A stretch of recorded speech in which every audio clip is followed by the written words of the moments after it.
साथियों नमस्कार।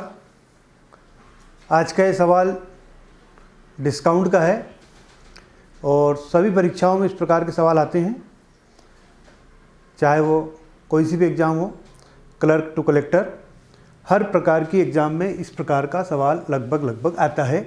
देखते हैं अपन सवाल कैसा है ये, आओ देखते हैं, है ना। देखो सवाल कह रहा है कि 500 रुपये की कोई चीज़ ली और उस पर 10% सीमा शुल्क दिया, फिर 25% ग्राहक को छूट भी देना चाहता है और 20% लाभ भी कमाना चाहता है। ठीक है, तो देखो अभी यदि आप कई दिनों से मुझे फॉलो कर रहे हैं तो आपने एक चीज़ देखी होगी कि अपन किसी प्रकार का कोई फार्मूला यूज़ नहीं करते और फार्मूला यूज़ करना भी नहीं है, क्योंकि फार्मूला अगर अपन ने करा तो उसको याद रखना पड़ेगा और याद रखी हुई चीज़ जेब में रखे हुए बम के समान है भैया, क्योंकि वो कभी भूल जाओगे आप। जरूर थोड़ी कि याद रहे आपको फार्मूला, इसलिए अपन इसको केवल सामान्य बुद्धि से करेंगे, बनाना सीखेंगे आखिर कैसे होएगा सवाल, है ना। चलो देखो, सबसे पहले तो अपने को इसकी सीपी पता होना चाहिए, है ना, कॉस्ट प्राइस। तो 500 रुपये में अपन ने खरी और फिर उसके बाद 10% टैक्स भी दिया अपन ने, तो अपने को कितने में पड़ गई है, 550 रुपये में पड़ गई, है ना। भाई सिंपल सी बात है, ये बहुत आसान है कि 500 रुपये का 10% निकालना, है ना। और नहीं तो मैं इधर बता दूंगा साइड में, है ना, जो चीज़ नहीं आएगी साइड में बता दूंगा। ठीक है, तो अपनी सीपी कितने में पड़ गई भैया, सीपी पड़ गई अपन ने 500 + 50 बराबर 550 रुपये। ठीक है, क्या अपन ने ये जो 10% निकाला, कैसे निकाला, ये 500 का 10% जिनको नहीं आता वो सीख लो भी, है ना।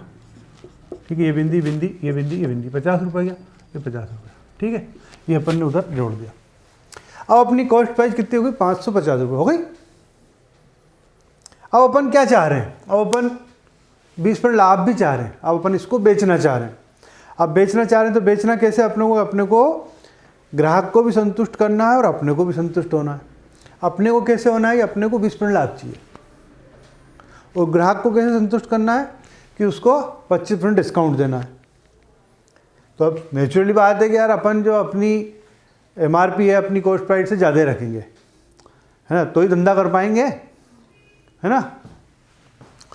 तो अब अपन सबसे पहले अपन अपना लाभ निकाल लेते हैं। क्या करते हैं, अपना लाभ, है ना। तो अपन 20% चाहिए अपने को, कितना चाहिए, 20%। किस पे चाहिए, 550 पे। तो 550 का 20%, है ना। तो 550 का 20% कैसे निकालेंगे अपन, 1/5 कर लो इसको, 20% मतलब 1/5 होता ना, इधर निकालना ही बता दूंगा मैं। ये 550 का 20% अगर इसको काटा मैंने तो ये 1/5 हो गया, तो क्या आएगा, 110 रुपये। ठीक है, 110 रुपये अपन उसमें जोड़ दो। ठीक है, तो 110 रुपये अपन ने जोड़ दिए। ये 550 में 110 रुपये अपन ने जोड़ दिए, 0 6 और फिर 6। ठीक है, 660 रुपये अपने को चाहिए, नहीं हो क्या चाहिए, 660 रुपये अपने को उठाने हैं इस वस्तु की, घड़ी के ना। अब आया वो ग्राहक के पास चलते हैं। तो ग्राहक को अपने को डिस्काउंट भी देना है और इतने इस प्राइस पे अपने को बेचना है। ग्राहक को कितने % डिस्काउंट देनी है, 25% डिस्काउंट देनी है।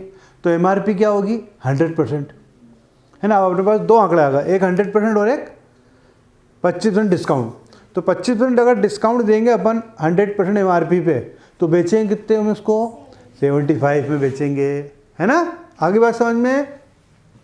तो ये जो 660 ये किसके बराबर है, 75 के बराबर है। तो 100% बराबर क्या, ये क्या आ जाएगी, MRP आ जाएगी। उसने पूछा क्या है, MRP क्या है। ठीक है, तो काट लेते हैं, ये 3 बार और ये 4 बार, 25 चौक 25 दिया। ठीक है, 3 2 3 2। ठीक है, इसको मल्टीप्लिकेशन कर लेते हैं, 0, 4 दूनी 8 और 4 दूनी 8, 880 क्या हुई अपनी MRP। आ गई बात समझ में? बताओ कितना आसान सवाल है ना। अब ये तो मैंने आपको देखो बताने के लिए बताया, इतना अगर इस सवाल में अपन आप भी लिखोगे तो फिर सिलेक्शन नहीं होगा, है ना। इसको आपको बिल्कुल मुँह जवानी करना पड़ेगा कि 500 रुपये की घड़ी खरीदी, 10% सीमा शुल्क दिया, 550 पे फिर अपने को 20% लाभ कमाना चाहते हैं अपन, तो 110 रुपये लाभ हुआ, जोड़ा 660 रुपये में एनी हाउ अपने को बेचनी है।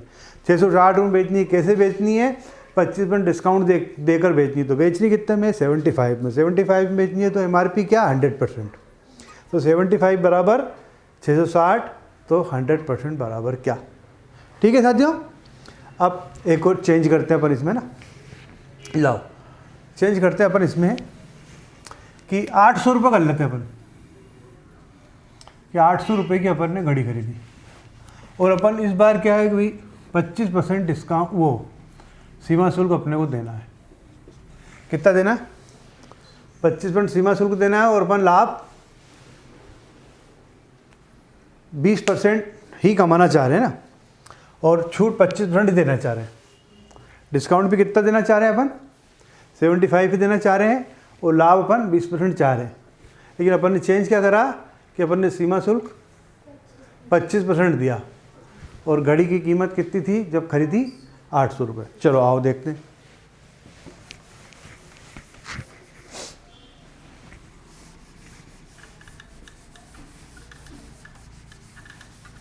तो देखो सबसे पहले तो अपने को क्या चाहिए? अपनी कॉस्ट प्राइस चाहिए कि अपने को चीज़ पड़ी कितने में, है ना। तो 800 में तो खरीदी अपन ने, ठीक है, और 25% अपन ने क्या दिया? टैक्स दिया। तो 25% कितना होगा 800 का? 200 रुपये होगा। 1000 रुपये में अपने को पड़ी, ठीक है, 1000 में पड़ी अपने को। अब अपन बेचने निकले, अपने को क्या चाहिए? 1000 रुपये घड़ी को अपने को बेचना है। कितने पे? 20% लाभ पर, ठीक है। तो 1000 रुपये का 20% 200 रुपये, सिंपली बात है ना। तो ये क्या हो गया? 1200 रुपये में अपने को बेचनी है, बेचनी 1200 रुपये में, ठीक है। अब जैसे मैंने ये तो निकाल दिया, अब मान लो कोई आंकड़ा जटिल हो, है ना, ये तो बहुत आसान से निकाल लिया आपने। कोई आंकड़ा जटिल हो, नहीं निकल रहा आप, तो उसके लिए मैं बताता हूँ आपको कि ये आपकी क्या है? Cost price. इसको अपन को 20% लाभ में बेचना है, तो 20% लाभ में मतलब 120 में बेचनी पड़ेगी, ठीक है ना। इतने में बेच दी, इसको काटो मत अभी, इतने में अपन ने बेच दी, है ना। ये 1200 रुपये आएगा, इतने में अपन ने बेच दी। और बेची कैसे अपन ने? जो MRP था अपना उसके 75% बेची है ना। तो उसके 75% बेची, मतलब ये सारी चीज़ जो किसके बराबर है? 75 के, तो 100 बराबर क्या? ठीक है, काट लो इसको। ये आपकी 100 से 100 खत्म हो गया, ठीक है। आप 25 से काट लो इसको, 25 दिया, है ना, और 25 चौक 100, है ना, ठीक है। ये इसको काट लो 3 से, 3 चौक 12, 4 चौक 16, 1600 रुपये, ठीक। तो MRP कितनी होगी इसकी? 1600 रुपये। आ रही बात समझ में आपको? अब यदि मान लो कि ये सब भी नहीं आता आपको, तो है ना, अपने को तो ये सब भी नहीं आ रहा है, तो फिर अपन कहाँ चलेंगे? ऑप्शन के पास। मान लो उसमें एक ऑप्शन है 1600 रुपये, एक ऑप्शन है 1500 रुपये, एक 1800 रुपये, एक 2000 रुपये। आपने रेंडमली चुना, कौन सा? 1600 रुपये, है ना, रेंडमली चुन लिया अपन ने 1600 रुपये। तो 1600 रुपये अपन ने चुना। 1600 रुपये अपने को 25% डिस्काउंट देना है, तो 1600 को 25 कितना होता है भैया? 1/4 मतलब 400। कहाँ बिकेगी? 1200 में, ठीक। जब 1200 बिक गई तो यहाँ अपने को क्या पता चल रहा है कि अपन ने 20% लाभ कमाया है। तो लाभ कमाया कि नहीं कमाया देख लो, ये 120 के बराबर है, तो 100 बराबर क्या? तो 100 बराबर कितनी आ गई 1000, जो क्या है अपनी कॉस्ट के बराबर है। मतलब अपन सवाल सही कर रहे हैं, जो अपन ने 1600 रुपये माना वो सही माना।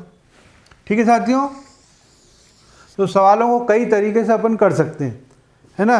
रटने की कोशिश करना मत, सवालों को रटना मत, फार्मूलों को भी मत रटना। मैं कह ही नहीं रहा हूँ कि आपको फार्मूला याद करना, कोई फार्मूला नहीं। अपने को सहज रूप से गणित को सीखना है ना। और गणित में बिल्कुल सामान्य बुद्धि से करेंगे अपन सारे सवाल और हो जाएंगे, है ना। मैं कोई सा भी सवाल आपको बगैर लॉजिक के नहीं बताऊँ, रटने के लिए नहीं कहूँगा, है ना। बताते हैं ट्रिक, ये ट्रिक क्या ट्रिक, आप भूल गए तो उसमें तो याद रखना। अपने सवाल सब ट्रिक से हैं, लेकिन उसमें लॉजिक है, बगैर लॉजिक के कुछ भी नहीं अपने पास। ठीक है साथियों, नेक्स्ट वीडियो के साथ अपन फिर कल मिलेंगे। अच्छा लगे तो आप शेयर कीजिए, लाइक कीजिए, अपने दोस्तों को बताइए, हमारा मोटिवेशन कीजिए, हमारा हौसला बढ़ाइए, आपके लिए अच्छे से अच्छे वीडियो हम बना सकें। नीमच और उसके आसपास यदि आप हैं तो ऑफलाइन क्लास ज्वाइन कर सकते हैं। हमारी क्लास से पढ़कर हज़ारों बच्चों ने अपनी मंजिल को पाया है, आप भी उनमें से एक हो सकते हैं। ठीक है साथियों, नेक्स्ट वीडियो के साथ कल मिलते हैं।